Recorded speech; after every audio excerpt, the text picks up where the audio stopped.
and I'll hand over to Helen. Thank you. Hello everybody. Hello. I'm just going to try and give you a fast trip around Nepal. It's going to be hard to fit into the time, but let's try, okay? Nepal is a very beautiful country. I just thought some of you may not understand where Nepal is. It's right in the middle of China and India, so that's probably one of the worst places you could ever choose to be. And this gives you a bit of an idea. The blue part is Hinduism. I think it's about 80% Hindus in Nepal. The green bit is Buddhism, and then the yellow is Islam, and then I think Christians are that tiny little red bit that you can see there in Nepal. I don't think I'm going to have time to tell all the stories, but a few of these are from India, because India and Nepal I sort of know better. I know a bit about Bangladesh because we used to spend quite a bit of time there. It was the three countries, India, Nepal and Bangladesh, I used to go to every year, and I used to travel around and check all the sponsored children that we had with Asian Aid. Now this young couple both grew up in one of our orphanages in India. The guy on the right, he was born with his knees going backwards instead of forwards. Whoa. And so he wasn't able to walk. And when he was about 4 years, his father apparently was going to, he's got this huge burn here. He said his father was going to, finish him off. And he's got these huge scars where he had the fuel put on his arm and burned. But about from 4 or 5, he was in our orphanage. Now, he used to get around on his hands and feet, okay, with his bottom up in the air, kind of. And he used to put songs on his hands and songs on his feet. And he was a very good student. And he's a really big fellow, and he's crossing the road like this. I said, you can't go through life being like this. I said, you've got to learn to use calipers. He said, it's too painful. Anyway, eventually he did. We actually educated him and gave him, he now has a master's in pharmacy. So he has a good job, and he's married one of the girls who also grew up in the same orphanage. And if you look, you can see he's got the things around his arm, and he is using calipers. So I thought, you can't go around the hospital, on your hands and feet. But they go to church at the Sunshine Home, very dedicated young couple. This young man he also grew up in the same orphanage. He's a pastor in London. And a while ago he had 4 churches he was looking after in London. But anyway, we haven't got time to tell too much. This young man also is a pastor in one of the villages. He's been doing pastor's work for about more than 20 years now. He was one of our orphan boys also. And this boy, his mother learned about Jesus from one of our radio programs in Nepali. She had been trafficked to work in a circus in India. And somehow she got a group of friends together, and they used to get the radio program from Nepal. And her son has now been educated in the Adventist school, so that's a real blessing. These are some of the rescued girls. We actually started our Three Angels program in Nepal soon after the year 2004. Back then it was very difficult to rent anything if you were a Christian, and so Rajendra, who is our CEO, back then in the first year they were back in Nepal, they had to move 5 times because no one wanted Christians renting their houses. But these are some of the girls that are rescued. We try and we have about 6 booths at the border, and then we have rescue programs in a lot of bus stations, because often the girls that are being trafficked into sex slavery in India change hands at bus stations. So our girls have rescued a lot of young women. Often the girls who are working in our booths are girls that have been rescued themselves, so they really know what it's all about. Yes? Can I ask a question? Is it dangerous for the people, like at that bus station, is it dangerous for the people that are rescuing? Yes, we have to have the police there all the time working with our girls. In the booths that we've got, this is just some of our girls working on some of the land. I better not tell you all these because I haven't got time. This guy is the principal. He's got a very interesting story of our school. We have about 560 kids, I think, at the moment in our school, but the buildings are not very good. We could have more than that, but we haven't got enough space. So we've had the school, I think, now about 7 years. And this is one of our children's homes. We've got about 200 children in children's homes. Some of them are from prisons. Their mothers are in prison. A lot of them are abandoned. There's a lot of child marriage in India, well, not in Nepal rather. India, I've only come across a few where girls have got married maybe at 13. In Nepal, they can get married anything from 8 years old and up. And then the girls become the slaves of their mother-in-law. So they don't go to school or anything. And then you just imagine when teenagers are married with a couple of kids, often they just desert. And I'm sure this is why there are so many abandoned children, is because of child marriage being so common there. Now this young woman actually, who's looking after that group of boys, except she's got one little girl, she had been trafficked. She was in a brothel. She had a baby. Apparently often in the brothels they like the girls to have a baby, because then they will say, or a child, if you don't do such and such, what I'll do to your child. So it's, anyway, she had this baby and she doesn't know what happened to it. So she saw it and then it disappeared. So she's been caring for one of the homes. This is some other bigger girls. Now this is a church, okay? You sit on the floor, men on one side, women on the other side. And, mud walls, mud floor, what have you. But I mean, a lot of places we don't even have that good. Often they just meet in someone's mud house or what have you. That's another church building. And another one. And this is one's a little bit better, that one of our friends actually sent the money for. This is one of our young men. He's one of the biggest boys we've got now. We've got a lot of children that come from the prostitute communities, and of course most of those children don't know who their fathers are. I think some of them don't know who their mothers are, because I said often the mothers will go away for months and then the children are looked after or not looked after by whoever's the neighbour or what have you that's left behind. You see some children in these communities that look nice and clean and tidy, and you see others you think they haven't had their hair combed for 6 months, But he's doing very well, this young fellow, and that's a staff baby he's holding. This little girl, I haven't got time to tell you all the stories. This girl, I must tell you about her. She was 10 when we rescued her at one of the border booths. They traffic girls anything from 6 years old and up. And this girl was rescued at one of the booths. And this day I took her photo. She was going to school. She had a uniform. She was just over the moon. It was just so lovely to see the smile on her face, and she's doing very well in school. Really sweet child. Now this little fellow, this was the day he was taken out of the prison where he'd been in with his mother and put in the children's home, and he was crying. I mean, at 8 Mile Plains, they've been giving us a lot of clothes to send to Nepal and soft toys, so I managed to find a doggy for him.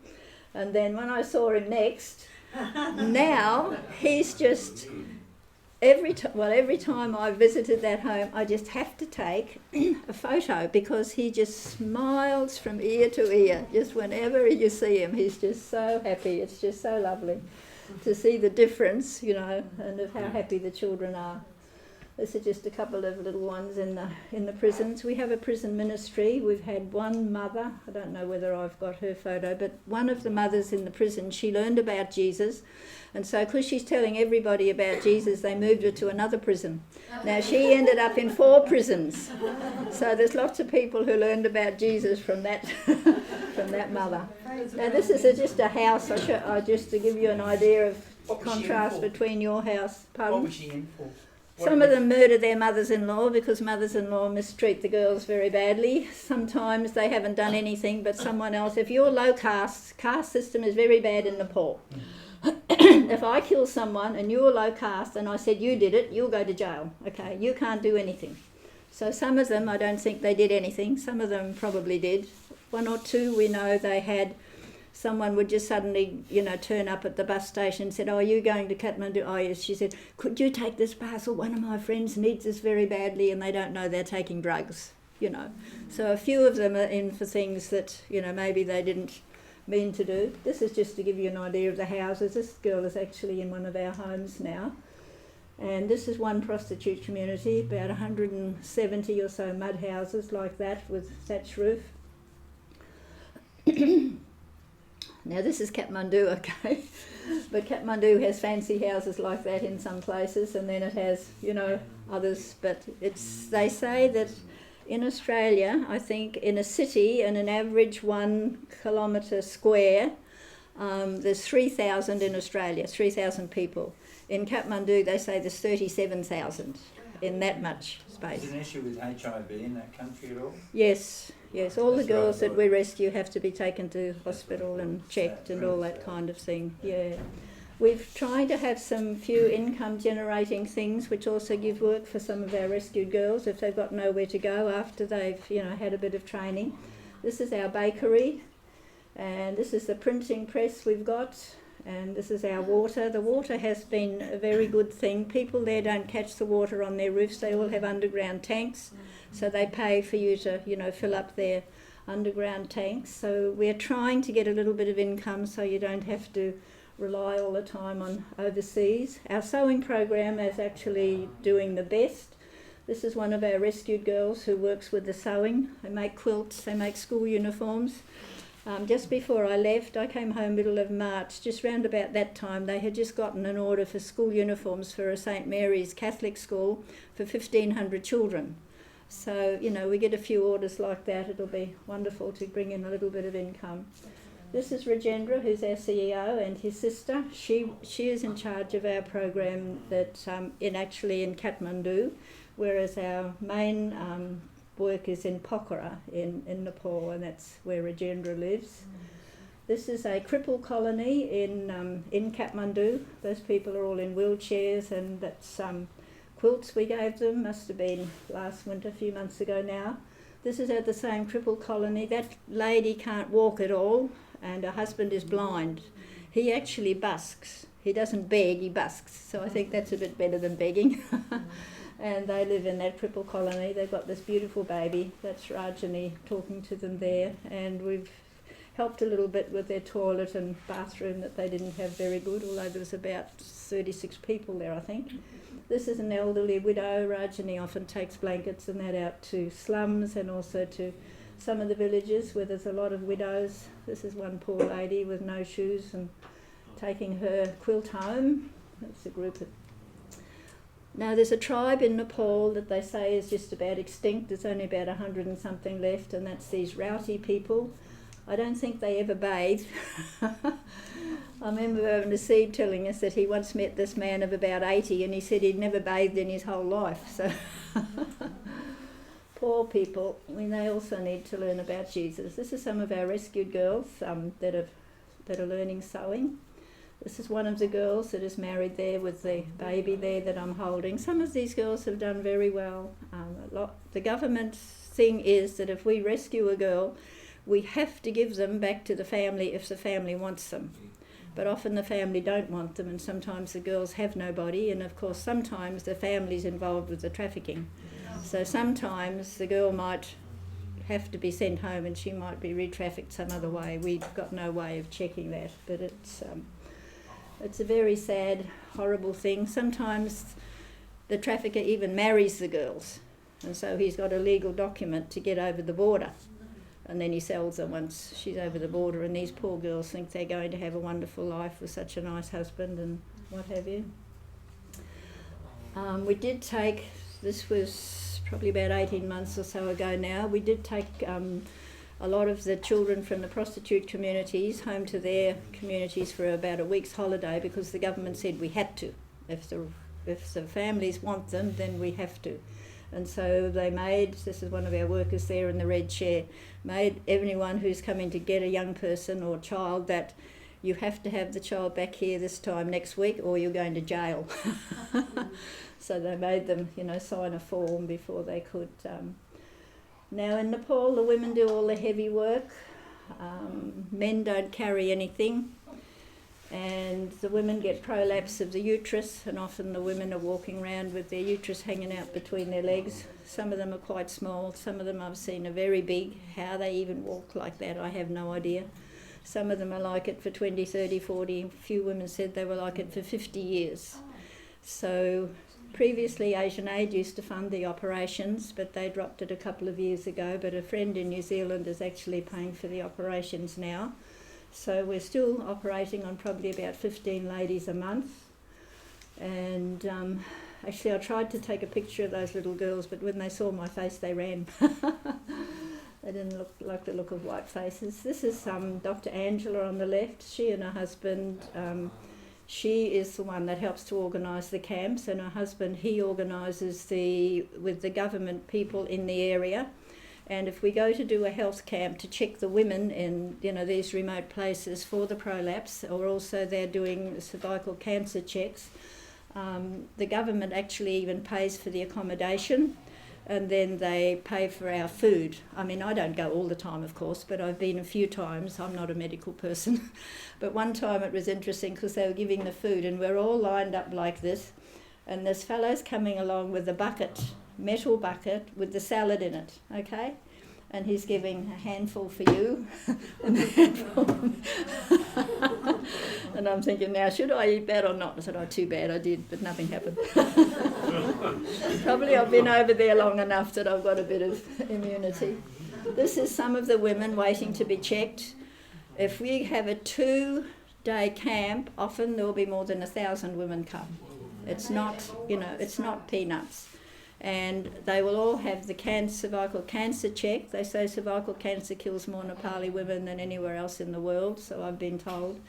But this place, the government had actually put up that marquee kind of a thing, so the women could be under it. All the women have to get their blood pressure and fill out a form before they go in to see the doctors or what have you. This was one camp. We were able to give quite a lot of literature away in the Nepali language. Of course, a lot of these women can't read. But to give them something meant that someone might be able to read to them. I just wish we could do it every camp, but of course they all know that it's sent by Christians. This lady was burned very badly. She also had prolapse. Now, just to give you an idea, you can probably see with her arm there, she can't lift it up properly. It's been, But she told us that her husband would actually go out to the forest and cut the wood, but he wouldn't carry it. See, they're too embarrassed. Men won't carry anything, that's women's work. So he'd be too embarrassed to carry the wood for her, but I suppose if he chopped it, that was better than nothing. Poor lady. This lady was one that said to come to say thank you. There's often women will come, to the camps and just say, oh, I've had an operation and my whole life has changed. It's so lovely to see them. Now this is going back to India again, that young girl, Indian girl on the left there. She grew up in one of our orphanages, and she's actually working with the lepers. She cooks the food for the lepers. If her husband's not there, he's a pastor, then she does the Sabbath program for the lepers. She's a real angel. And she's always happy. If you've got no money, got no food, doesn't matter, you're still happy. She's just such a lovely girl. It's just so lovely. There she is giving the food to the lepers. You can see the one leper there. Of course, leprosy now, it can be cured, so they're not all losing their fingers and toes and feet and that, but these are older people that have, had it really bad when it wasn't a curable thing. This young man is running a radio program, and Danny was the one that saw him. That's Santu. Who was it asked me about Santu? Yeah, okay, that's Santu and his wife. This young girl on the left, she also was one of our girls in India. She has a very bad limp, and back in the days when we were running the sponsorship program, she wanted to do nursing, and we said, okay, you must spend a year working somewhere as a volunteer, and then we'll send you for nursing. Well, we sent her to the school for deaf children so after she'd spent a year there at the deaf school, she decided she wanted us to send her for deaf school training. And so now her husband is actually the principal of the school, and they're doing a wonderful job for Jesus in amongst the deaf children. It's a real blessing. And this young man also grew up in one of our orphanages. He's been principal at the school for blind children. This is one of our big blind girls, one of our big blind boys. It's probably time I stopped, is it? I better just tell you, this young man, I'm more proud of this boy than any, I think, of all the thousands of children we've helped. This boy, he was about 4, I think, when he came to the orphanage. His parents had both died. And when he finished, I think he did 1 degree after year 12, and then I sort of lost track of him. Then about 5 years later, he turns up and he says, I'm a doctor. I said, how did you do that without Asian aid? He said, well, I got a scholarship. And then he said, I borrowed some money, and he said, I want to do what Jesus would have me do. And he says, I'm going out into the villages and I'm going to be a doctor for the poor people.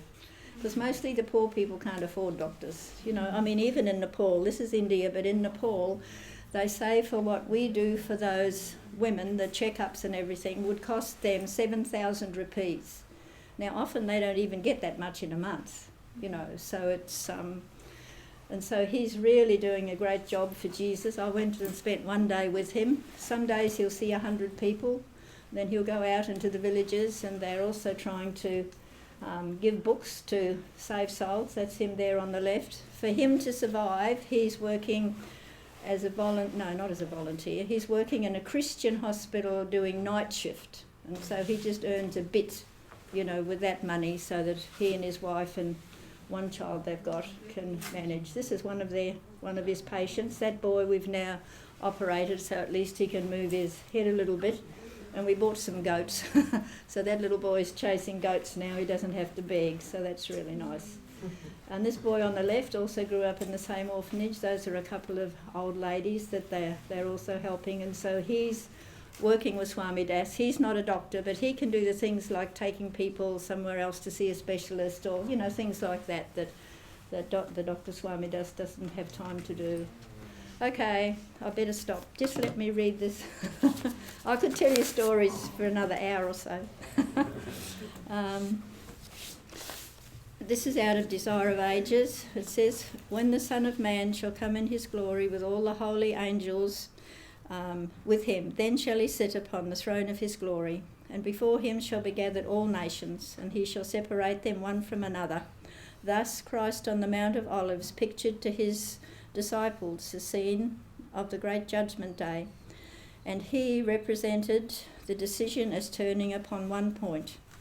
When the nations are gathered before him, there will be but two classes, and their eternal destiny will be determined by what they have done or have neglected to do for him in the person of the poor and suffering.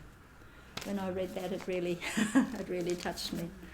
Our biggest problem in Nepal at the moment is lack of funds, of course, usually, isn't it? We've got 200 children in our children's homes, and I think it's about $8,000 deficit every month, because the government keeps bringing these children, and they're all children that, you know, that the parents have died or vanished or what have you. And then even some of our day scholars, you know, we were hoping to, they're asking, please, can't you get some sponsors for some of our children? And I says, well, I can only try. But so just pray for Nepal, won't you? It's so great. The need is just so great, but we just have to remember that God is there, and somehow he'll help us. They say to meet the ends. Instead of we say making ends meet, over there they say, how do I meet the ends? Okay, thanks very much. Just before you go, Helen, Yeah. Helen's also given to Brahman, and we've got to bring it. We'll bring it tomorrow. A little promise box, which we want to donate or sell for funds to help support some of this work in Nepal. So if you're interested, we'll have it here tomorrow, and we'll take some orders, and hopefully we'll have some more soon. Yeah, they're promises. They're from the King James version, because you don't have to get special, you know, what do you call it? Permission from copyright. those. There's no copyright. There's no copyright on these, because the promises are still, you know, the ones from Free, as they should be. Yeah. Thank you, Helen. Okay, thanks. Yeah, we'll leave the camera back. Do you want to pause it while we move them around? Yeah, we might. Anyway, It's streaming.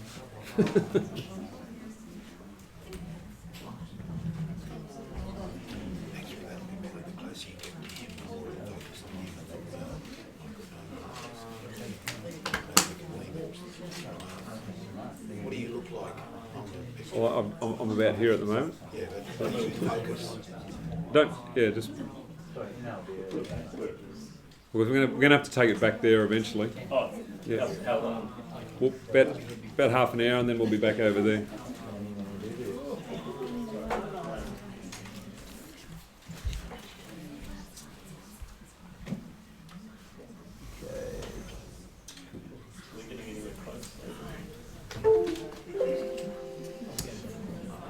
Just got to tilt the head. Yep, we're good.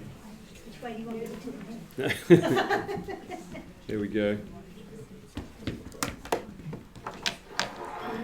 That might be a bit delayed. Yeah, a bit delayed. That's all right. Anyway, I'll put. I've got some pictures to show you as well, but I want to talk. I'll talk for a little bit.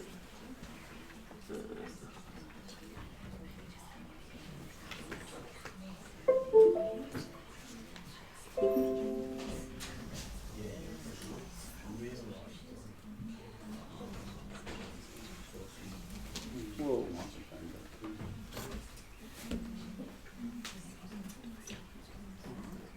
Just leave that there for now.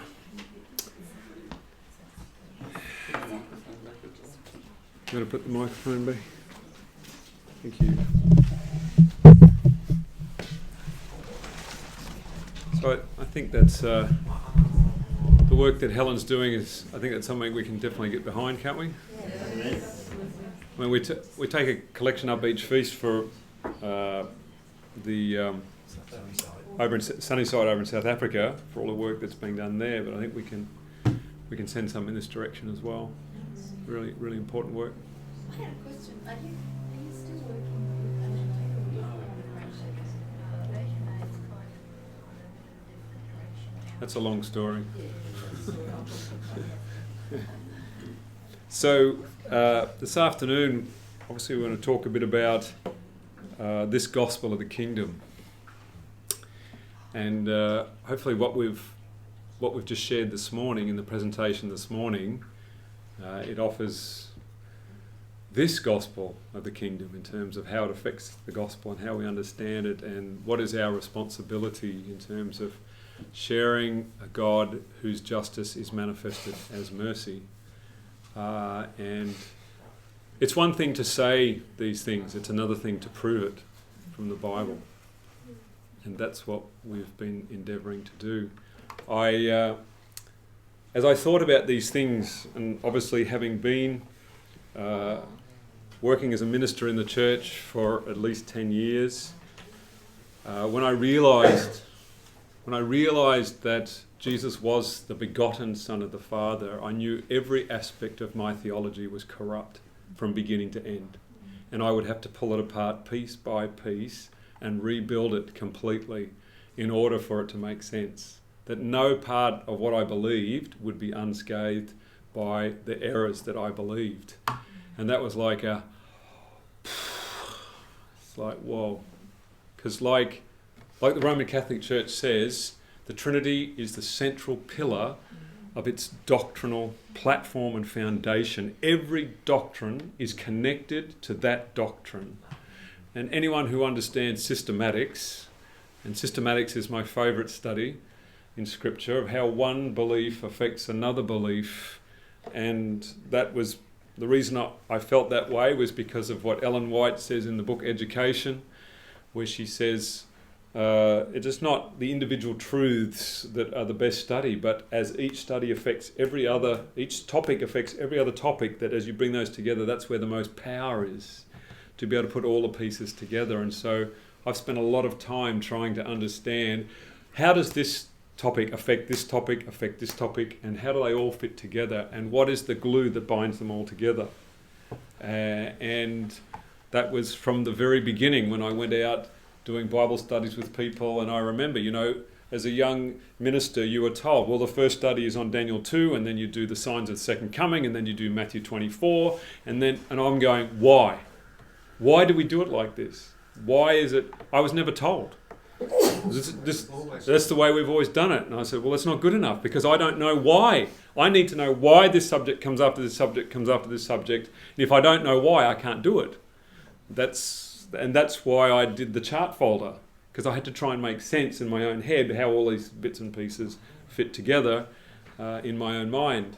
So when I realised the significance of Jesus being the Son of God, I was led to the divine pattern principle, looking for a pattern that would be able to be replicated, that would bring together all of the doctrines together. And truly I can say that it wasn't something that I discovered in terms of my own wisdom or ability. It just the way the Lord showed me and the way it came together. And the joy that I've experienced over the subject of the divine pattern, to have a key that will lock all the pieces together and to be able to explain all the pieces beautifully, is something that I cannot fully describe. But I know that if I'm having this experience with this, then that freedom that I feel in how this allows me to open this book and to give me the joy and the freedom in discovering so many other things in Scripture, that this is transferable, that this can be transferred to other people, joy and freedom. And so I was approached by some leaders of the church. One of the guys I went to school with at the Brisbane Adventist High School up here, he is the headmaster of school just down the road, and he was very, very eager for me to come back to be part of the Seventh-day Adventist Church, which I've never left the Seventh-day Adventist Church. I'm still, that's what I am in my mind, but they've left me, but that's okay. But they wanted to bring me back in, and I had a discussion with one of the top leaders in the Seventh-day Adventist Church, and I was explaining to him my belief about the begotten Son. And as I was explaining to him the beauty of the begotten Son and why I love the begotten Son of the Father and all those things, he said to me, well, I can teach all those things and still teach the Trinity. I don't need to do what you do. And then he said, you had no right to go out on your own without seeking the counsel of your brethren. And I said to him, on that principle, there never would have been a Protestant Reformation. And he said very strongly and very forcefully, he said, the Adventist Church is not Rome and you are not Martin Luther.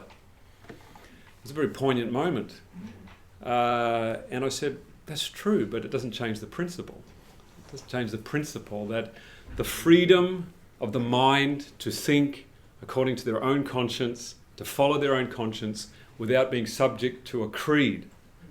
And something I get very emotional about, because I've been subject to a creed for a long time in my life, and it's amazing. I don't want to be rebellious. I don't want to be outside just because of being outside, but I want to be free. And that's what I want for everyone, to have the freedom to think and to believe, so that when everyone says 3 and you're seeing 2, you don't have to capitulate as others would want you to. But once I realized that we had deviated, and coming back to this when we had this discussion, and he said, look, Adrian, we can get you back into the church, we can get you into a position. Several people wanted to, I have friends in the GC, plenty of people that wanted me to come back. And they said, we can sort this out, Adrian, we can get this worked out. All you have to do is give up this belief in the begotten Son. And I said, well, I'm sorry, that's never going to happen. And so this leader shot back at me. He said, well, start your own church. So that's, and I've often had that put to me in that capacity. And I have no desire to start my own church. I don't see any value in that principle, but I do want to be able to share the message that I've found that's given me great joy. I do want to share that with people, and because now there is a growing group of people that are interested in this message, and it's giving them freedom, and we're finding blessing to set up a structure that offers maximum freedom without restriction, and yet cohesion to work together is the thing that I've been thinking about a lot. I've studied a lot of Adventist history. I've studied a lot about how our church was developed. I've thought a lot about these things. And there's typically 3 things that are involved when you think about a movement. And again, it's 3 P's, but it's people, publications, and property. It's essentially the 3 things that people think about. In a performance-based kingdom, what most people want to do is they want to get property. Because property is an evidence of the success of your movement or your message or whatever you're doing, is to acquire property. But in order to acquire property, you have to amass money. And in order to amass money, you need something that's called a board. And once you have a board, You have a creed. you then have to have a creed in order to control the property. And this system doesn't work. Doesn't work for me. It's an appeasement system, isn't it? People, and then as we know, the original founders, they set up a board, they get a financial situation. Then people find they have differing views, differing understanding within the board. Then you get factions within the board. Then you get power struggles to control the property. Sounds like politics. It's exactly the same. It's what happens all the time. So, in order to escape from a creedal mindset, a creedal way of doing things, at least in my own mind, I said to myself, the things that I want to be involved in only involves two things: people and publications. It's the only thing that I was interested in, because property is, if people want to use their property, or if they want to donate property for it, that's fine. But I'm not interested in working on boards. I'm not interested in submitting to creeds. I'm not interested in any of that kind of tyranny. And the responsibility that goes with that type of situation. So investing in people and publications. This is the two things that in my mind I thought this is what we need to do. And when we say invest in people, it is, in my mind, that the principle is to invest in a person without requiring anything of them. It's an agape principle. That you give. You give everything to the person without expecting anything back. And with the publications, and this for someone who I was trained, I have a business degree, I did accountancy, I did a lot of budgets in terms of, I understand all about return on investment and all those things, and money and dollars, and having run many budgets and things like that, to make the decision to make our publications absolutely free of charge. That was a big suck the breath in. There's no real models out there.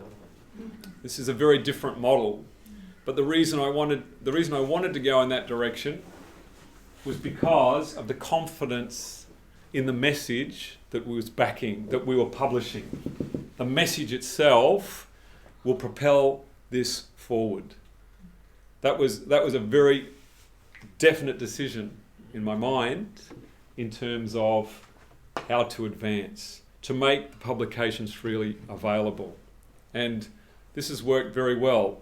It gets harder as we go along, because in some countries, of course, they're not able to support. We're putting plenty of money into printing publications and providing them freely available. And sometimes I question the wisdom of doing this. My old accountancy tells me that that's probably not a good idea, but I'm driven by that principle of agape, that we provide freely and that God will supply, and it goes against a lot of the principles that I'd been taught in regard to colporteuring and everything like that.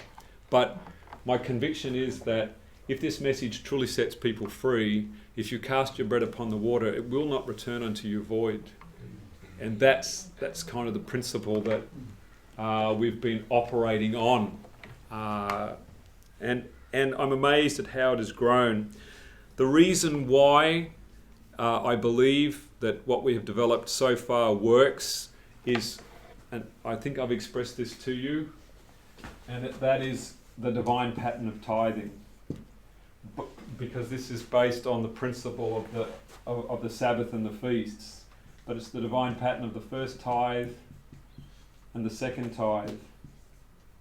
And this is what's really empowered the whole system at least in my mind and the way we're operating and our ability to be able to do things with people in different parts of the world.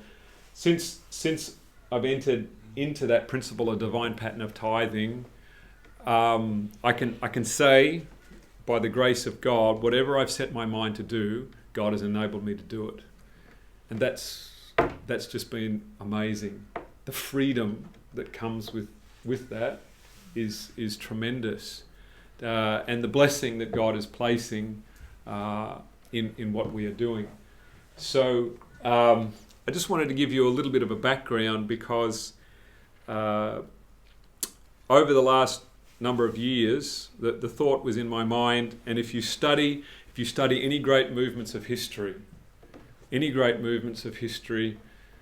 and a reformation has to have an intellectual component where there is a systematic understanding of what is presented in Scripture.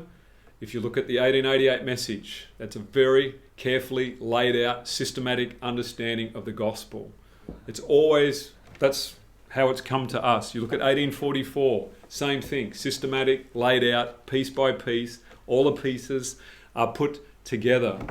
And so that's why, in my mind, if we're truly going to be able to have a movement that can operate in a way of complete freedom, is that it needs to be laid out systematically where everybody can grasp it for themselves and understand it and follow it through. And that's why I've been working really hard to lay down a systematic intellectual understanding of this message that can be taken straight out of the Scripture.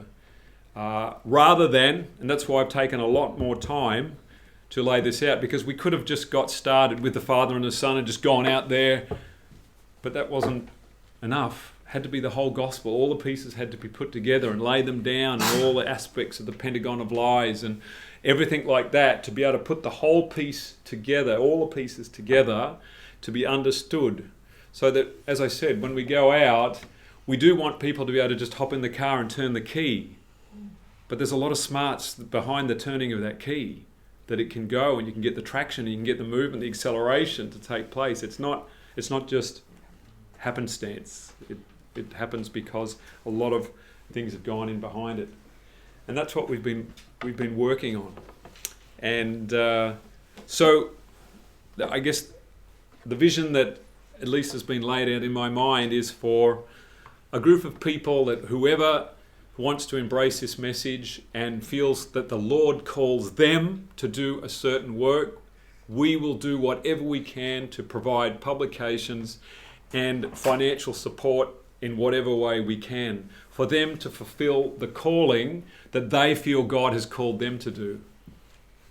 That's how I envisage that this will go forward much faster. That at least I've worked in systems where you are working under the jurisdiction of other individuals, and because they are paying your wages, you cannot think for yourself. Because if you think for yourself, you'll be on the street. And that's why all ministers are slaves. It's as simple as that.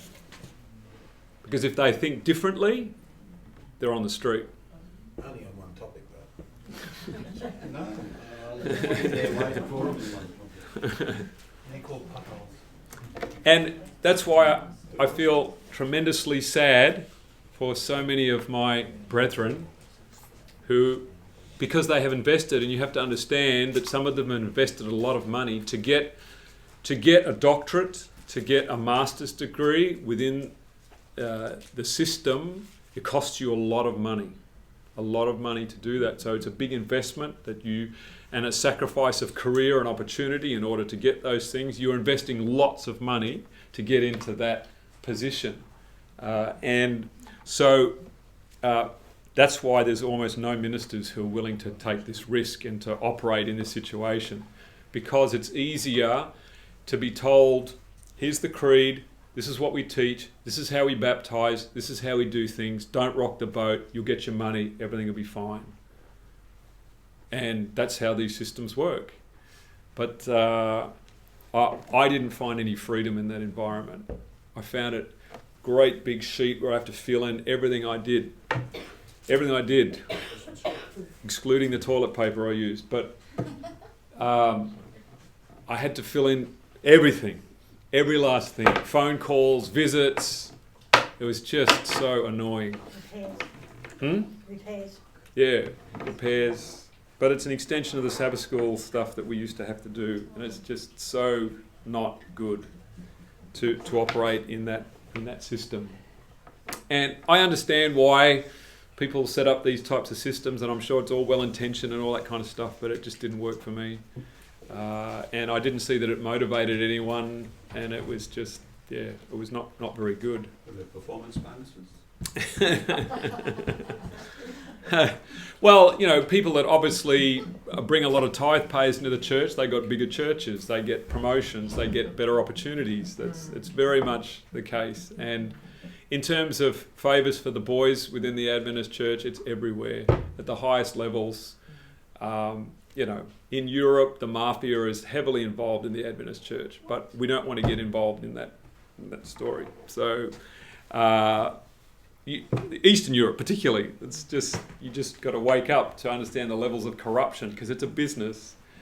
And there are many true believers in this business. There are many people who are really true believers, and they are doing their best and understand, but not everyone's like that. Other people are in there for money, advancement, and all the normal things you'd expect in a career or politics or whatever. It's no different than anything else. And I'm not jaded by that reality. I still love the church and everything like that. It's just, it doesn't work for me in terms of these things. So, people and publications.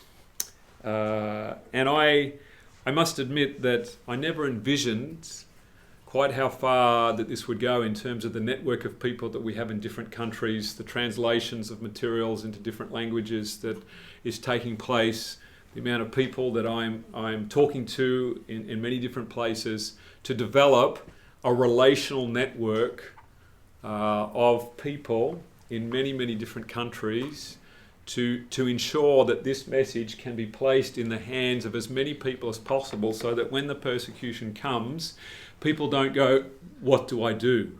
Everyone knows exactly what they have to do, because they're not under anybody else. They're directly under the agency of the Holy Spirit. That's what we're working towards, so that they've got all the materials in their own hands, in their own country, in their own language. They don't need to wait for anybody else to tell them what to do. To create, that's what it's all about, to create resilience, so that people who know the message and they know what to do, and they don't need to wait for someone to tell them what to do. Because it's not about promotion, it's not about getting this, it's just about what has the Lord laid on your heart and where is He sending you, and because the message is the driver. And this is what motivates me. A Father that is completely loving and gracious, and that motivates me tremendously. I don't need anybody to tell me what to do about, I just have to get this message out. I have to tell people about this. And obviously our gathering together here at this time, as Craig was saying this morning, is to pray for a fitness. Because one of the biggest challenges we face is simply providing information to people is not sharing the message in and of itself. Because it is the heart experience that goes with that gives power to the message. Now, it doesn't mean that what we've been doing is invalid. No, we're laying the foundations for this to take place. We need to put the pieces in place, to have the material in different languages, to have connections with different people, to set all this up, so that when the power of the Holy Spirit comes down, the whole thing just goes forward. And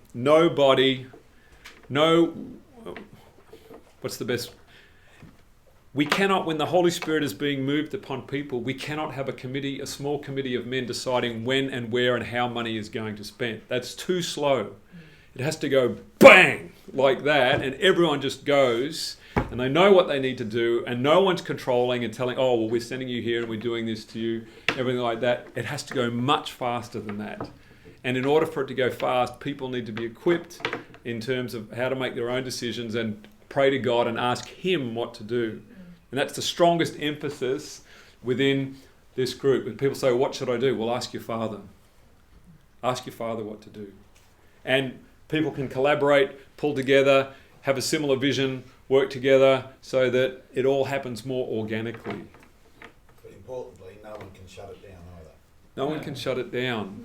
That's Tell you what to do. No one can tell you you're not doing the right thing. no. And our only obligation is to love one another. That is the obligation that we have, to love one another as Christ has loved us, to follow the gospel and to share. And in and behind all of that, we have the blessing structure, the recognition of esteem those that are over you in the Lord, and for blessing, for imparting of blessing and sharing, having a home environment, a blessing environment where we can come together, we can feel loved and accepted and have that togetherness, and then go out with that blessing experience and bring other people into that experience. So yes, there is, as we've been talking about, there is a hierarchy in this message. The hierarchy is a blessing hierarchy. It is ordained to bless and to encourage and to support and to help in whatever way possible to assist everyone to follow their calling and their conviction to get this message out and to share this message. That's at least in my mind. I just wanted to share with you some of the thought processes in my mind about this, to have how do we have a situation where it can be completely free in the mind, free from restriction and control, and yet bound together by the cords of love. That takes thought and prayer and earnest effort to place it on a relational, spiritual platform rather than a legal whatever. And that's why I've been offered for people to sit on boards or to take ownership. I don't want to own property. I don't want to sit on boards. I don't want any of that. I just want to preach and share and give to other people, because the message I found is just so good. I just have to share it with other people. But there's no way I want to sit on a board and just argue with someone else who has a different point of view and try and convince them. I'm not interested in that. I haven't got time for that. It's just a waste of time, and I've done that many, many times. When I was in the previous situation, I'm just like, this is going nowhere. We're going around in circles and just to control property, worrying about property. So I think we can go much faster if we just skip that whole process altogether, because we don't need to demonstrate to other people, look, see, we're growing, we are a big organisation, and we don't need to let our left hand know what our right hand is doing and vice versa. It doesn't matter. It doesn't matter. And as it says in the time of the apostles, they went from house to house. People own houses, that's enough. There are enough structures to deal with. So Leave something in for the rest of the week. yeah, it just doesn't make any sense to me. It needs to be lived in, prayed in, lived in, eating in, and all those types of things. So most of you will know some of the pictures, but I thought that if we can move that over, we'll just show you some of the folk.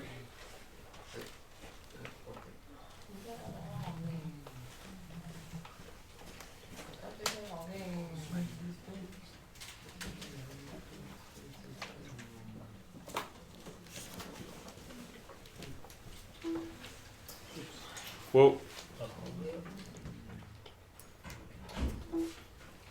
it's that. I don't. Since that killed the camera, I'm going to have to stop the stream and put that up again. They can see it up there. That's fine. This was exactly 1 year ago. This is our Pentecost meetings in San Jose. And this is where we met Chris. Chris came for the first time, and you're sitting in there somewhere, I think, are you? I'm not sure. Maybe not that day. Maybe not that day. Is that Buddy Chris? Yeah, Buddy Chris. Yes. So that was a series of meetings organised by Don and Luann Larson, who have been a tremendous blessing. She's the weed lady. Sorry, She's the lady who does the herbs and weeds. yes, wonderful couple. We met in California a few years ago, and we were able to organise this series of meetings, and that was just a tremendous time. It's a bit dark there, but Sharon is sitting there.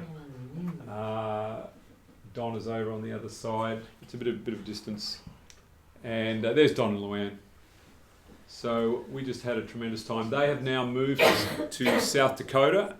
They've got a large acreage there, and the plan is that Ben Kramlich is going to go there and help them in terms of developing something there. They're not far from Grand Rapids in South Dakota, and sharing agapes, and so just wanted to share a little bit about their experience. Been very supportive and helping us in a number of places in getting other parts of the movement going forward. So we're looking for good things. Next Tabernacles, I'll be doing Tabernacles with Don and Luann in South Dakota next year. Oh, so not this one, this year. This year we're in South Africa. There's Chris on the end, and there's Susan Moskowitz and her family, and Victor.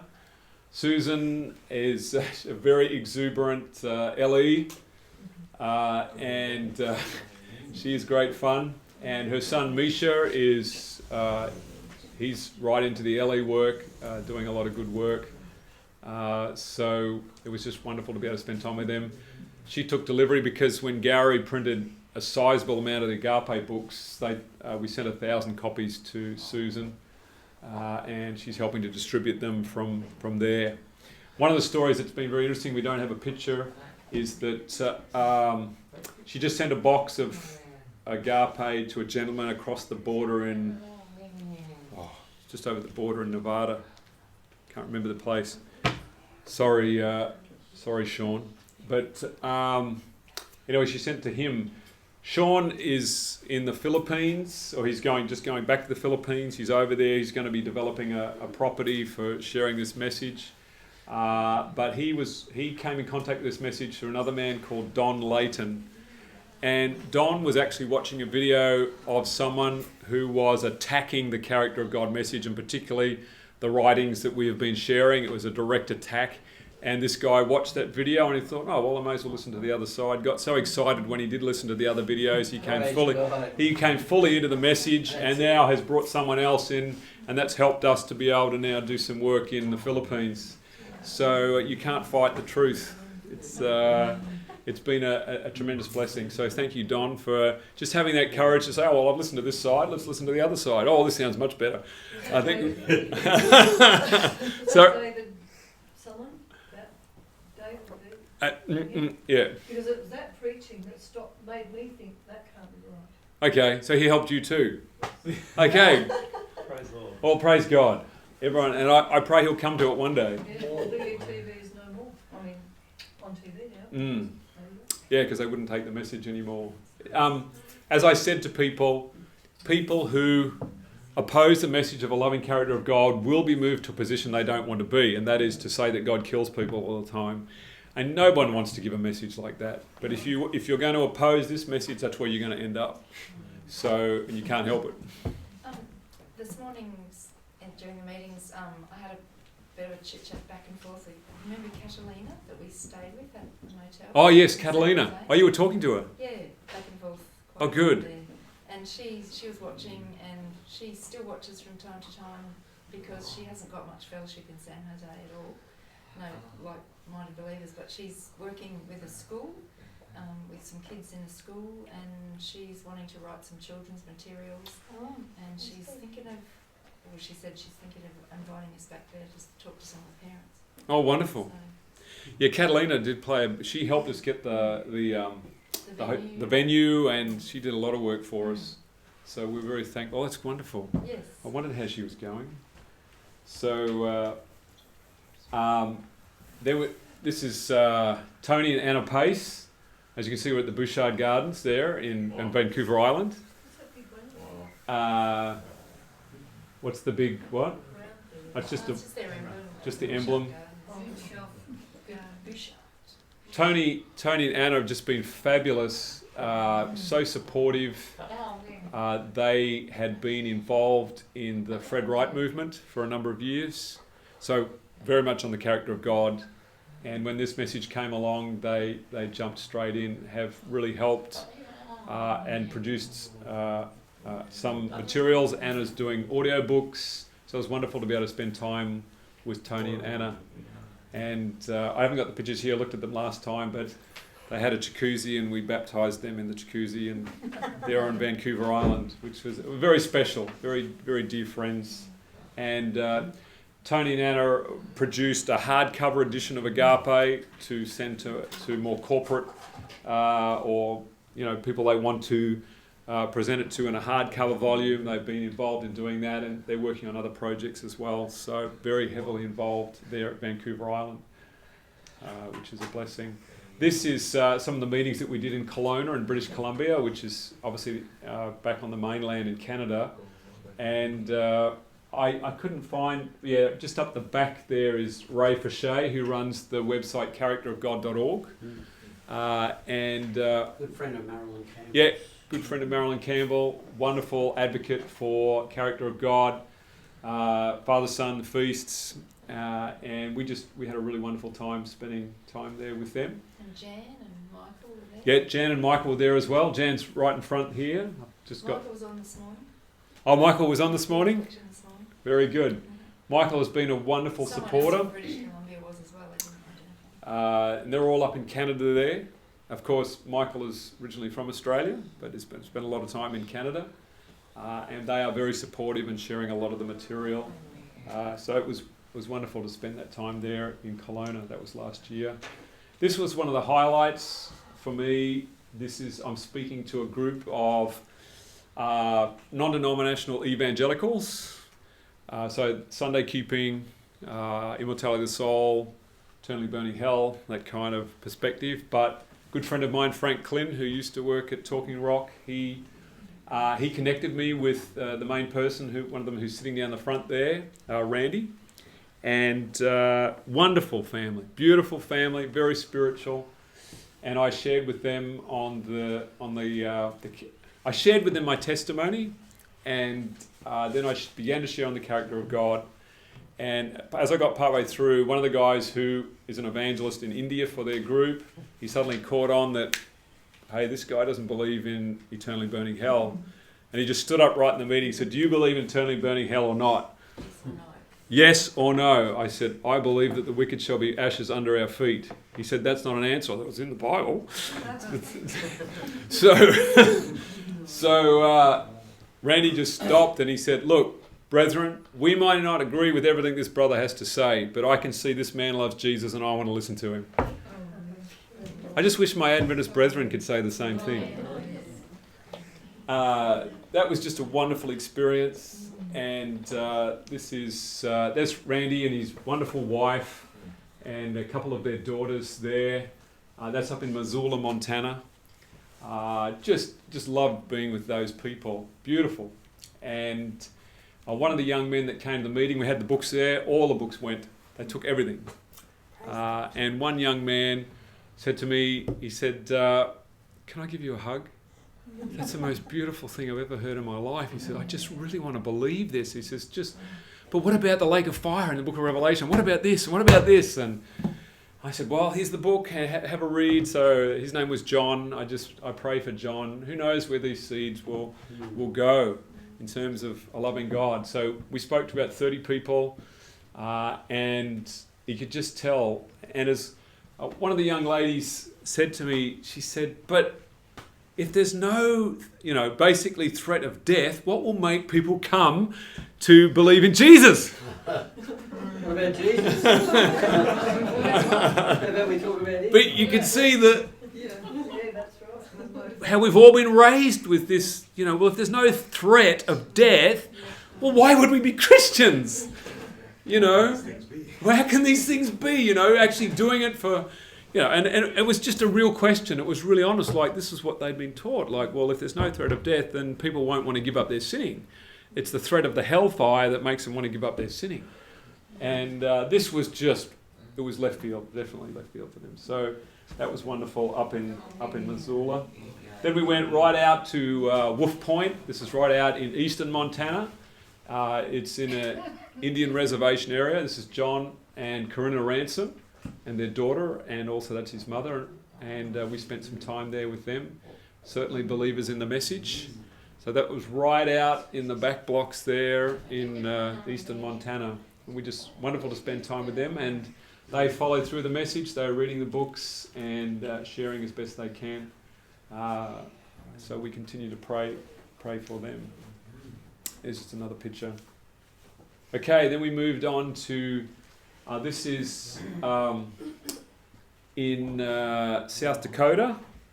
And it's a little town called Clark, South Dakota. And the lady next to Laurel is a dear friend, Joanne Isaac. She was a secondary school teacher in the Adventist school system.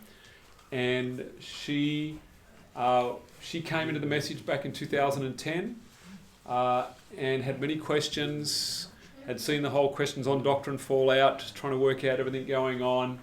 And she edited, she's edited a lot of my books. And my books need a lot of editing, as Jenny knows, who edited my first book.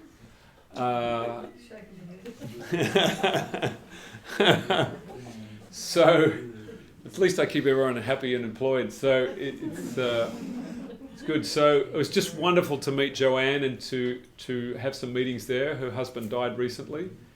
She's Father, Son, Feasts, and Character of God.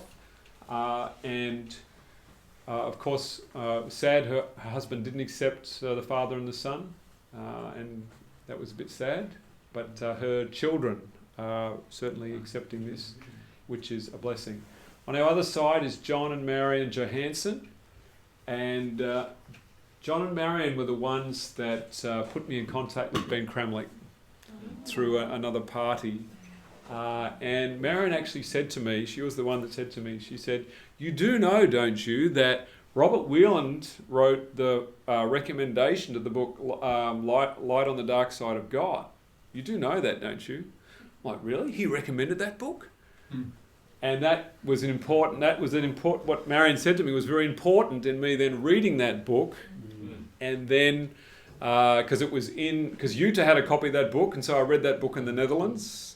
And Utah actually sent me a picture of that the other day. And there I am sitting in Utah's small apartment, and Igor and I are sitting there, and we are sharing together, and you can see I was deep in contemplation, thinking about the character of God and the implications systematically of what it means for Jesus to be the full revelation of the Father, and all the flags going off in my mind saying this is going to be a long run. But I can see it. I can see it. That was in 2014. So also John, he's an Adventist. He's a retired Adventist minister, and they spent a lot of time in the mission field. They were recently in Turkey doing work over there, and as you can see, they're not young. So they're over in the mission field. And I remember John said to me in 2014, before the first time I went to Europe, and he just sent me a scripture at the right time to encourage me, because just facing a lot of challenges, a lot of resistance, a lot of whatever as we're about to embark into Europe. And he just sent me that text, he says, "The Lord is with you, the Lord will be with you." And that was a tremendous blessing to me from particularly a pastor. I really had wanted an older, more senior man to take leadership on this particular issue in the ministry. And but at least we have retired men like John that can help and support in what we're doing. And of course we have Talking Rock. So much good material coming out of Talking Rock. And many blessings with Gary and Carolyn. There's Gracie and Gary up there at the controls with all of that gear. And you can just by point of comparison, you see all of the gear that's set up like that. That's the reason why I don't have that stuff here. The stuff always goes wrong. Too many gremlins in the system. It's too stressful. So I'm just like, sorry? We only have curtains, Dot said. Next week we'll have lessons on how to fix the curtains. Guy's going to show all of us men how to fix the curtains. staging. So we'll work all that out. There's a picture of Joe. Joe's from Tampa in Florida, and Joseph, I should say, and a wonderful man. Just he sang some beautiful songs, and I just like to put that picture in there. Travelling from place to place, preaching the truth of the Father and the Son, and embrace the character of God message. Some of you may remember, but at Talking Rock, and Chris is involved in this, they have a lifestyle centre there. And this is down in the main town in all the white cars. Yes, all the way to. Just noticed a few up the end that are a different colour. That's Eden Point, and That's what Sharon means. okay, I've moved on there. That's Sharon Petrozenko. She's looking after that, and Chris is working with Sharon and Gracie and Elizabeth, and of course Gary and Carolyn, in providing health services to the community there, which is a tremendous blessing. This is the crew down in, this is Ocala, down near Orlando in Florida, that we spent time with last year, and the leader of that group is Pedro Orta. He's a chiropractor, and I still remember, and they told me the story, he was one of the leading elders in the church there in Ocala, and because of his belief in the begotten Son, they disfellowshipped him from the Seventh-day Adventist Church, and just his daughters were there in tears, like, why is this happening? Why is my father being thrown out of the church? Why are you doing this? Just story after story. So many people involved in our organisation have been disfellowshipped from the Seventh-day Adventist Church, but at least we have somewhere we can work and operate without becoming bitter and twisted and fighting and getting aggressive towards the church. We have a beautiful group of people there, and down in the front row, the guy in the red shirt is Attilio. Attilio is a very strong in the 1888 message, and Attilio is Trinitarian, and it was quite a shock for some people that I would invite someone who believed in the Trinity to come down and to share on the 1888 message, because I listened to him speak. He has a very good grip on the 1888 message, and he presented some beautiful things, and just trying to send out a message like, we're not against you, we're not against... And the reason I like Attilio is because he's open and friendly, and we can have a good dialogue and discussion, even though we have a different perspective, and we need to open those kinds of doors as much as possible, so it doesn't become so polarised in understanding. So he was willing to come down, and he spent some time with us, and we just had a little bit of fun, because Pedro, of course, being a chiropractor, was doing a bit of work on us all, and he had Attilio there on the couch, and he was working on his knee, and he was screaming out, and we were saying, two, not three. So we were all, and he's going, no, it's three. So we just had a little bit of fun, and a bit light-hearted. We have ways and means, so... But it doesn't work. And it doesn't work. It doesn't work. So, but we're very thankful to Pedro and the whole team there. There's a wonderful team of folk there, but we had a tremendous time there. That was at Tabernacles last year. This is a shot from earlier. This is Mark and Elizabeth Fury, who are our main translators in France. As I said, they've just put the book Agape into French, and it's just on the press. That was some meetings that we did last year, and they are just such a wonderful couple. They were involved in amazing discoveries in France and know a lot of the people. Elizabeth studied at Heartland in the United States, and just a beautiful couple, and we're very, very thankful that they are heading up the work there in France. They still got an influence with amazing discoveries? They know some people, and they correspond with some people there. So they knew the Homburgers very well, and some of the other people that they know. Who's the gentleman in the blue? In the blue? Elvis. Elvis. You don't know who he is. Oh, yeah, it looked different. It does look different. It does, doesn't it? That was 2017. Yeah. If it's not Adrian, won't be having him, right? Who's that go with my wife? I wasn't going to say that. You know these Frenchmen. There's, I was looking French while I was there, was I?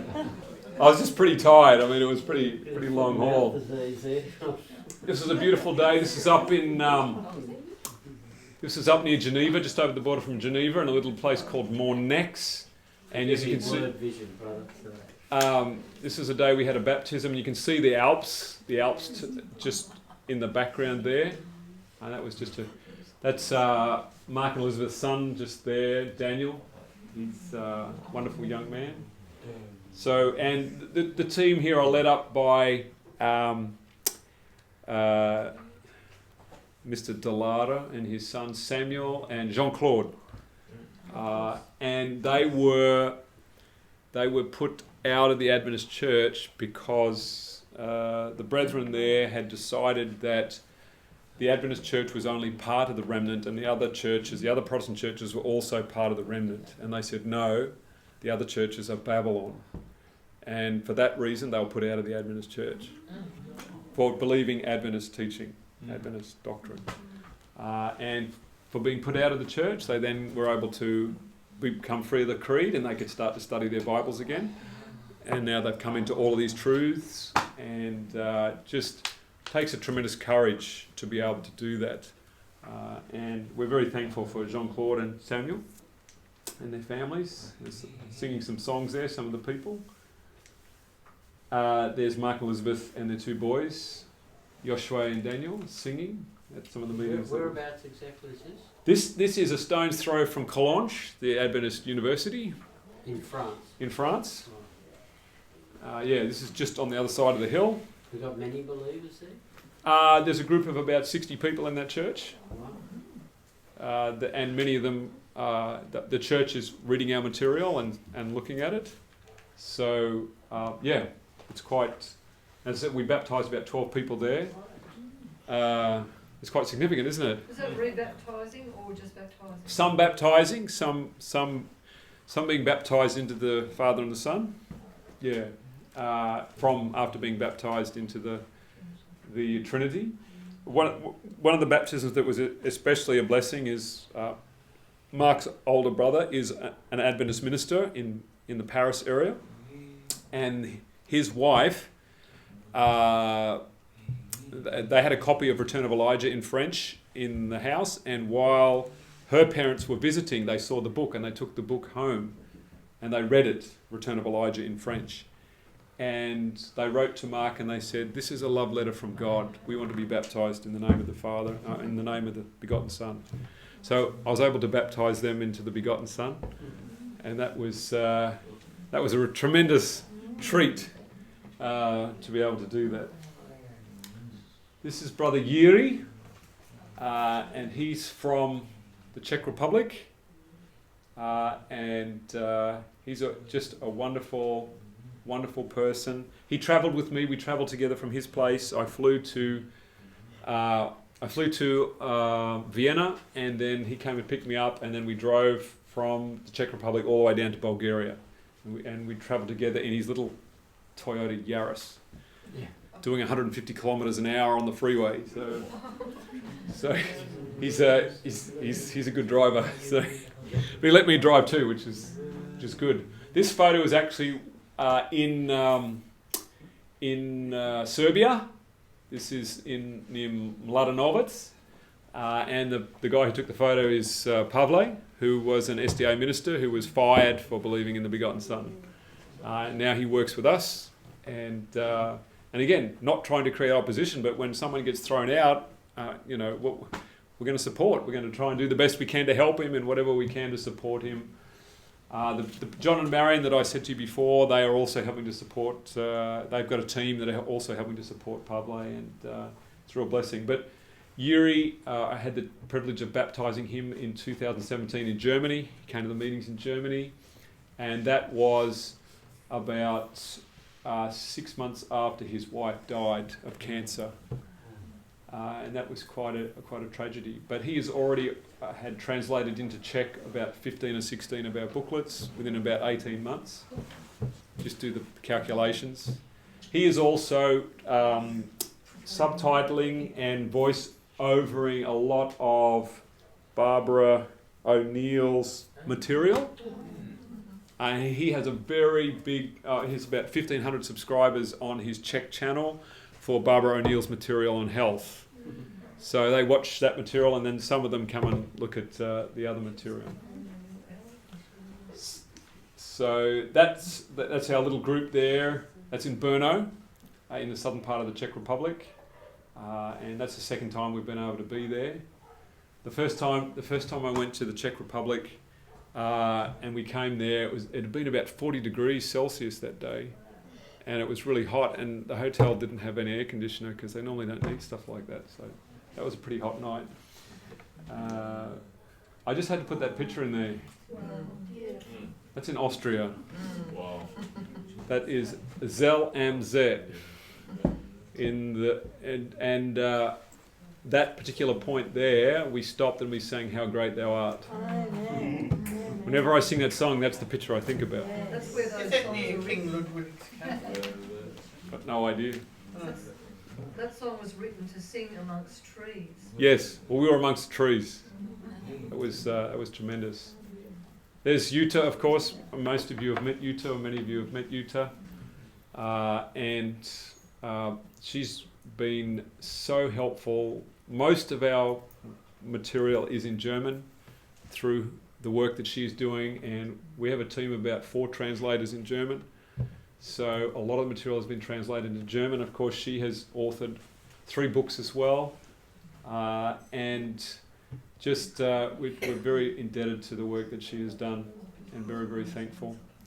We're actually doing this series of meetings on an Adventist campground in the middle of Germany called Spiele, and that was a real blessing. So this is a picture of our gathering in Austria, and I'm standing right next to Georg and Julia. Georg is heavily involved in helping us with the work there in Germany, and Susanna is right up the back in the blue. She's right the highest at the back there. She does, I think most of you know Susanna.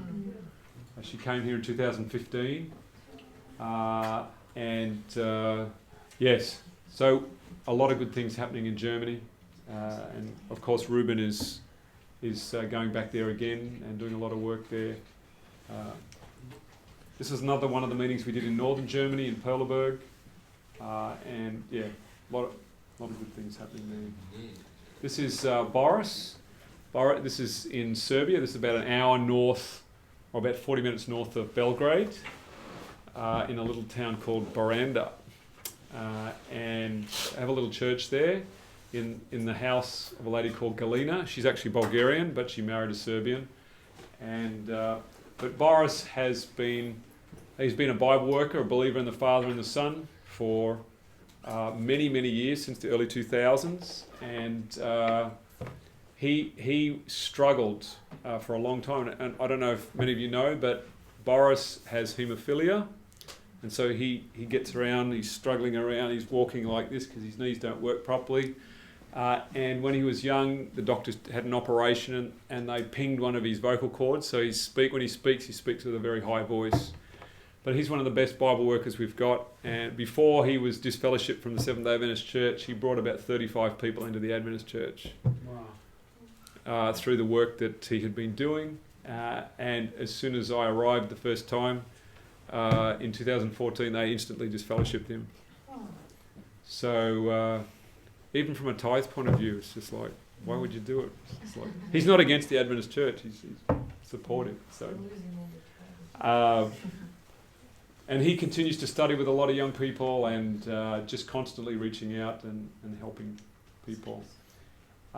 This is Pavle. Pavle is, does this thing have a light? It does somewhere. Does? Is it the middle button? Is it the middle button? Oh! Doesn't work on the screens, they don't work. Doesn't work on the screen. Not that kind of They were designed for Colour of shirt, blue. The blue shirt there. Blue shirt there, that's Pablo. Just wonderful, telling me stories of when he was forced to go into the military and how he stood for his faith, and then how he stood for the begotten Son. That's the group that came with him from the church that he was with. And they're all believers in the begotten Son. Begotten Son is growing very rapidly in Serbia. But a lot, as in many countries, a lot of them become anti the church and very aggressive. But Pablo's not like that, and so we're very happy to work with him. And of course, Yuri's there in the background when we visited together. That is another family, the Sobs family. I met Natasha in 2014. She's the one that's doing most of our translation for us into Serbian. She's a very good translator. She translated for me when I was there in 14 and 15. Which one is her? Right on the end. Oh, in the blue shirt. Yeah, in the blue shirt. And that's her father and mother and brother. And Pablo's sitting there in the front. And Yuri with us. Yeah, that was in Maranatha, and we're just in his apartment there. Here we are in Bulgaria, and I'm working with Dian Delchev. Dian actually, he has a PhD in education, and he had been writing his own material on this subject of identity and a lot of the things that we'd been talking about. He had his own material, and then when he started reading our material, he just started translating all the material. So most of the material we have is translated into Bulgarian because of Dian. He's the only person I know that can be speaking Bulgarian, translating English, and then switch and go the other way. He can just go bang, bang, bang, bang, and just translate both ways, just like a machine. He's incredible. Most people get, oh, hang on, I'm going this way, not that way. And Flexible brain. Yeah, it's a gift from God. it's very, just amazing. And He writes well too, doesn't he? yeah, yeah, he writes very well, and we're very thankful to have Dian, and he works for us full time, working with us, I should say. And he's writing another book at the moment. The Lord's impressed on him to write something on the nature of Christ and Daniel, the Son of Man. So there'll be another book. He's got another 2 books in the pipeline. I'm doing a lot more editing work at the moment and trying to keep up with him. That's good. I don't mind. But there's a lot of the group. You can see the gentleman with the suit in the front row. That's Paniotes, and he's from Greece. And his wife, she's Bulgarian, but we baptised both of them last year. So we have some believers in Greece as well. This is most of the team from Bulgaria. The guy in the grey at the end, his name is Emule, and he comes from the Adventist Reform Movement. And there's a number of them that are from the Reform Movement that have come into the message, and it's kind of been a coming together on that particular point. Is So there anyone translating agape into Greek? I was going to ask you that last time you mentioned it. no, not yet. Because that's the founding word. That's the first place we should start. Not yet. Haven't got anything in Greek yet. So Or Italian. no, nothing in Italian yet. For the language of the Pope. we need to send it there. Couldn't that call out Greek and Italian? Well, they claim it as the. Yeah. You could try Angela. The language of love. So Danny. there's Danny. We printed 1,000 copies of Agape in Thailand. It's very cheap to print in Thailand. So in English as well, I presume. that's English. Yeah, we've just finished our first book in Thai. Danny's translated his first book in Thai, The Wisdom of God. So we're very encouraged by that. And of course, Danny is just a tremendous editor and worker. He's my main editor for all of my work. And I'm very, very thankful to him. We miss you, Danny. And of course, Danny has just been in Nepal, meeting some of Helen's contacts. He had a tremendous time there. He has a tremendous burden for Asia. Oh, his birthday's the same day as yours. That's right, Mum. What day is that? Only June 3. 33. So Danny has just finished writing a book on the history of Joseph Wolfe and all of his travels, and I think that he hopes to in some way be that for Asia, to be the Joseph Wolfe of Asia, and other places as well. But we're just tremendously blessed. I mean, he was looking for a career in politics, and he studied political science. He was very much a part of the Democrats, but then he read the book Daniel and Revelation by Uriah Smith, and that's what converted him. How's that? Yes, just a wonderful friend and such a blessing. And of course, Danny travelled with me in 2017 to visit so many of the locations that we went to see. This is in the apartment. There's Richard Robeson, who is from here. He's living in Thailand now. He came and visit us. Watching all the Hi, last Richard. Richard's usually watching us, probably watching us now. And he also has been helping with, he's a great typo finder. He's excellent. So very thankful to him. And there's the lady there, Peanut. I think I pronounced that correctly. And she's involved. She's connected to the church there, but is also open to what we're sharing. So we had a wonderful time there in Bangkok, where it was nice and warm. Here we are in Puerto Rico, when we did some meetings there. This is Carlos and Haiti and their daughter. Carlos was a teacher in the Seventh-day Adventist Church in Puerto Rico, Adventist school, and he's now working with us full-time. Thanks to Hurricane Maria that went through and blasted Puerto Rico, that they couldn't work and they didn't pick him up again, and he ended up working full-time. His house was without power for 4 months, and he was wondering whether he should work for us. And the day that he decided to work with us and to step out in faith, the power came back on. It took so long. Yeah, it could have been earlier than that. Yes. How long did it take him to make the decision? Mind you, no one else had power in the street. No, he was one of the last. He was one of the last to get power back on, but it was just a real sign from the Lord. And he and his mother, it was his mother that first found our material, and he and his mother have translated several booklets into Spanish, and he and his wife are a team with this couple, Jonathan and Paola, and Jonathan's a great preacher, and his wife, they have already done a series of youth meetings on Abba Padre, getting to know our Heavenly Father and the loving character of God. They did a live stream the other week, Carlos and Jonathan. They had 100 viewers watching the live stream. So watch that space. It's going to explode there. Puerto Rico. And Jonathan's very, very intelligent guy, just really switched on. So they're a real blessing. So it was wonderful. Chris was on that trip with me as well. So I think he's in that picture over there. We're over there, just in the house there, just sitting in 34 degrees at 98% humidity. It was really nice. And Ben was there as well. This is in South Africa. This is there's Frickie and Helen on the left, and the first contact I had was Paul and Elise Foster. That's in Cape Town, in the Cape Town area, and Frickie was an Adventist. He was a lay minister in the Adventist Church, and accepted the Father and Son. Just when I first went to Frickie the first time, and I sat down, I explained to him the divine pattern of the feasts and the Sabbath fountain principle. So it makes complete sense.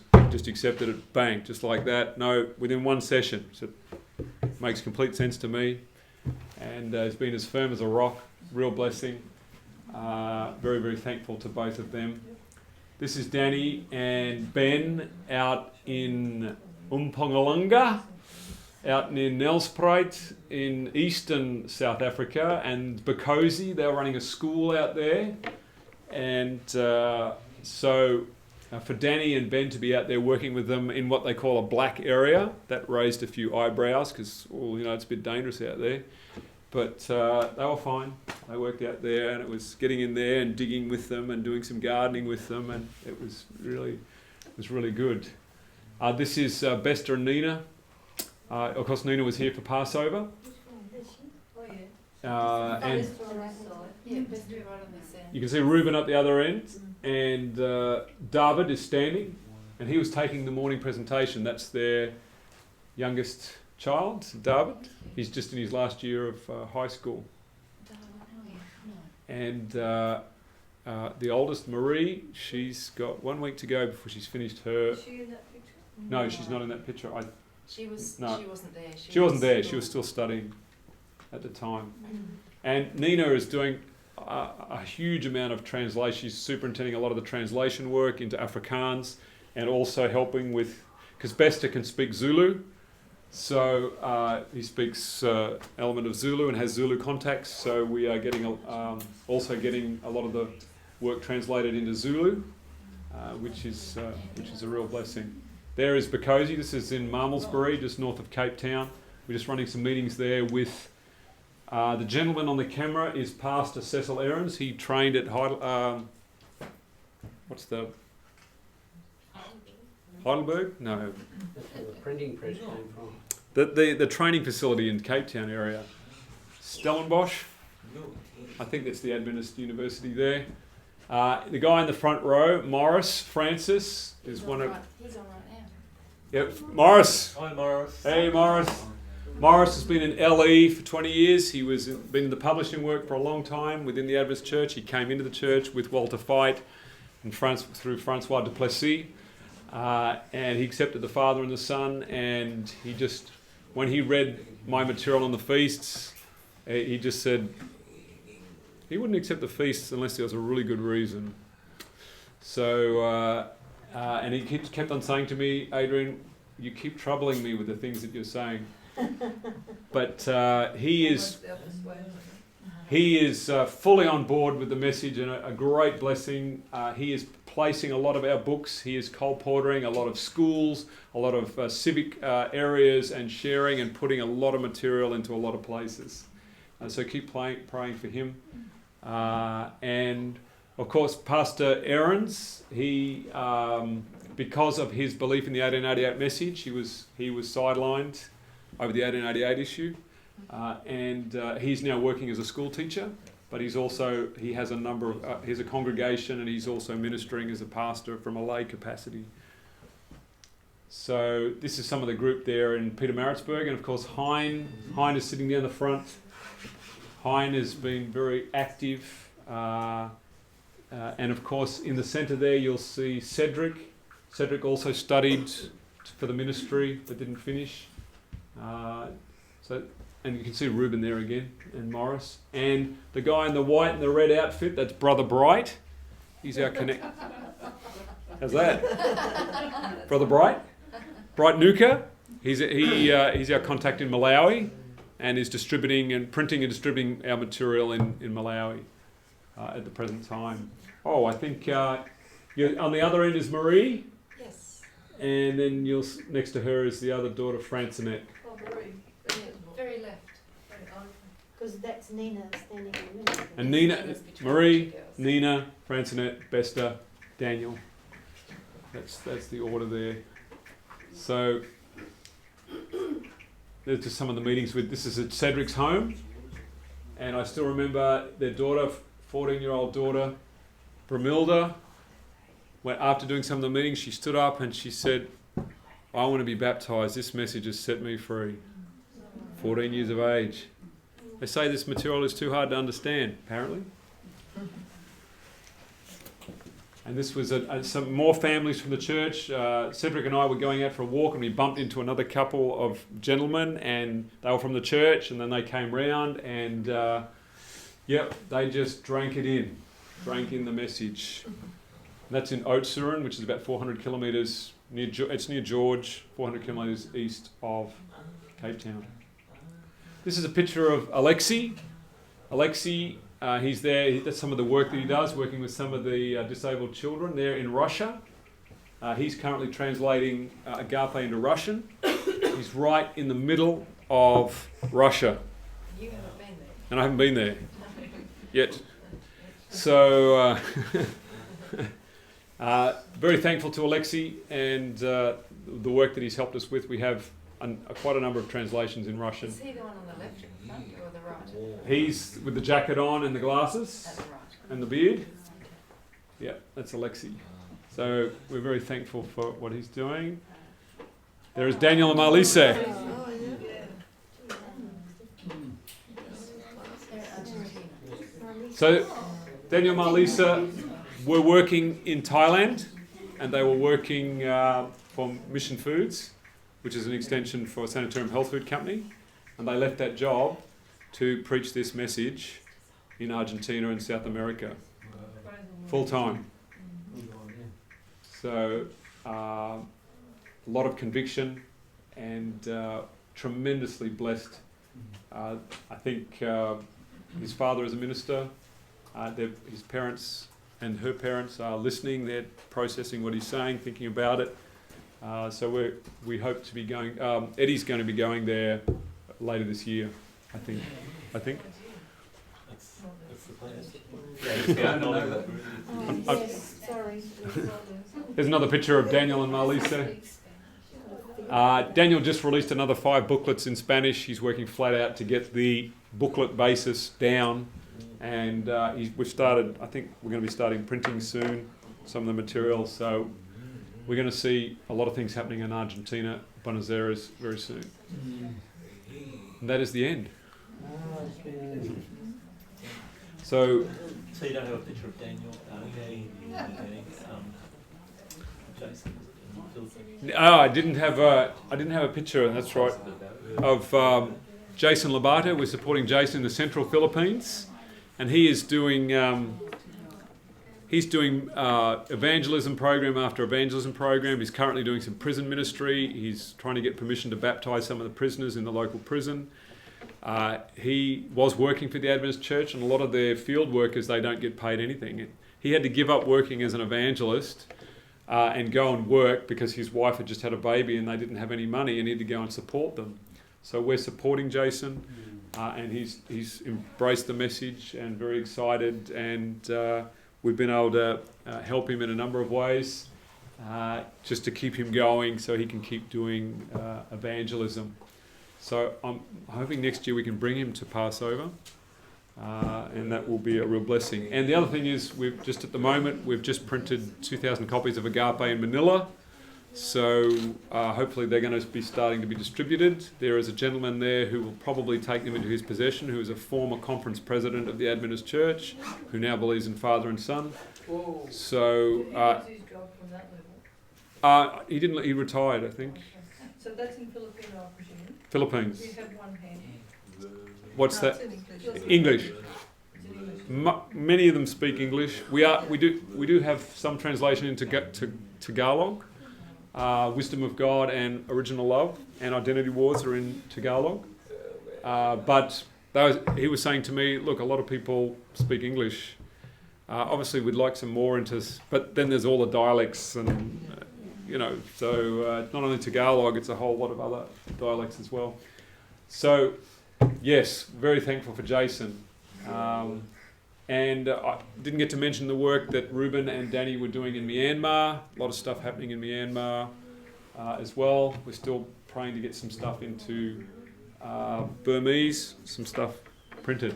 So we just thought we'd lay out for you some of the work that is occurring, the groundwork that's being laid for the outpouring of the Holy Spirit, because we have to have the publications in place.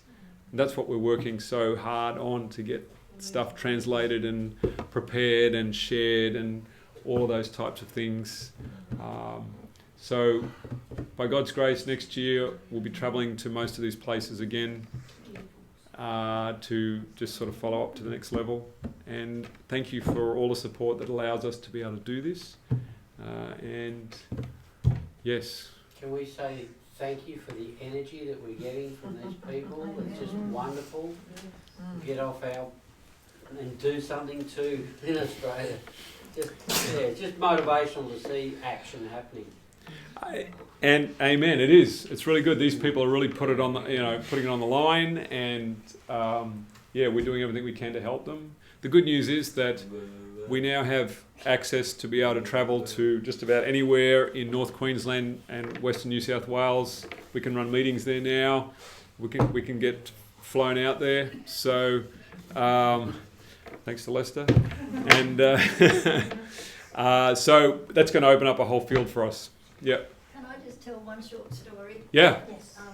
How God can turn things round. Now, Rajendra, our CEO in Three Angels, he was, sort of quite well known, fairly high up in the government, people and what have you in Nepal. Now, there was one lady who said, this fellow is a Christian, I'm going to close down Three Angels. She says, whatever they're doing, I'm sure it's not helping Nepal, it's only spreading the gospel.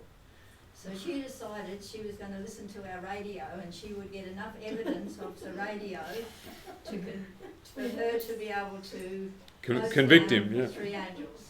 So she started listening to the radio. Now, I don't remember how long it was she listened to the radio, but next thing, this is about two and a half years ago now, she recommended that Rajendra get Nepal Hero of the Year award. And so many people said, look, you can't give that to a Christian, but they did.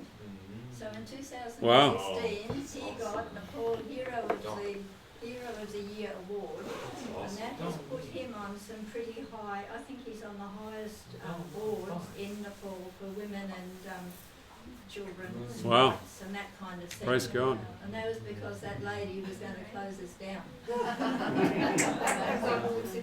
Good story. That's how I became an Adventist. I was determined to make sure my brother got out of this cult. Yeah. Amen. Welcome, sister. Amen. And we can thank the Lord that all this has grown. The Lord has arranged all these things to take place. I'm still amazed at the rapidity with which the translation and the thing is just going exponentially fast. And it's the message that makes people work. It's the message that drives people forward, that makes them excited, that want...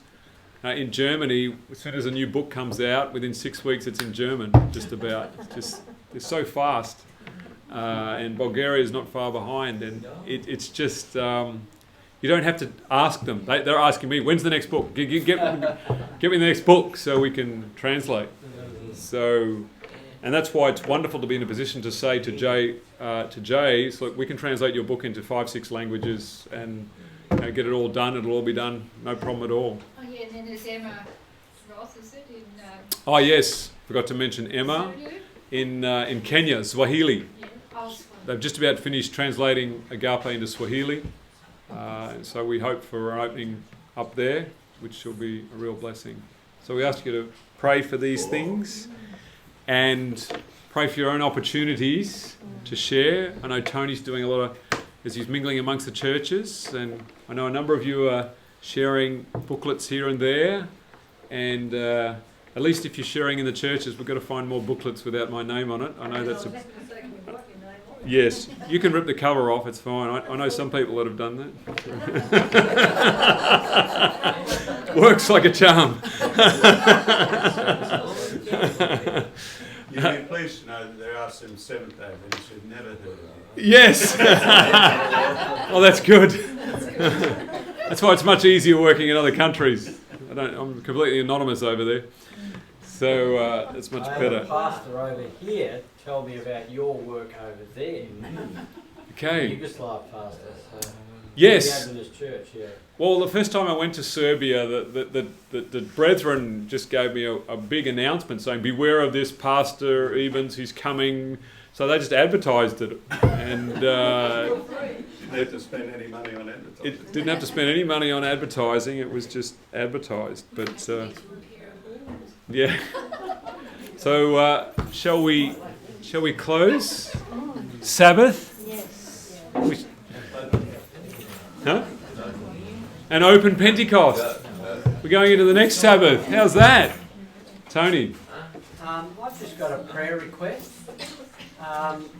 My daughter's coming from Germany and her new husband won't be able to stay here unless he has a visa or gets a PhD, which will allow him to stay for free here, and if not, his life is going to be very, very difficult for them. And I sort of suggested to him, he's not a believer, I suggested to him that I'd pray about it, and I just think it'd be an opportunity for the group to pray. That they find a suitable accommodation and that the doors are open in that direction, they can stay together. That would be good. That would be We'll lovely. pray for Leah and her Leah and husband, Sven, yeah. Sven. Yes. So, what should we do? The rain arriving. The rain is coming for Pentecost. Yeah, it's funny how it always rains on the feast. Have you noticed? Yes, it does rain on the feast. Yeah, but it wasn't wet whenever we had to go outside. It was only when we were inside. I'm just So- about to test that now. I will say this, that I know that as many of us that have come from an Adventist background, we think of the Sabbath as the focal point, and it is the source point of all blessing, is the Sabbath principle.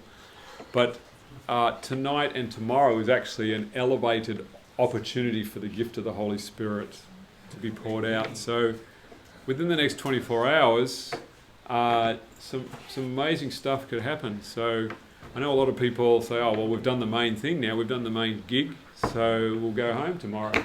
But if the Holy Spirit is poured out tomorrow and you're not here, you know, so Don't go. we'd love you to stay. So, yeah, that's available for us. All right. I've been prompted to share a song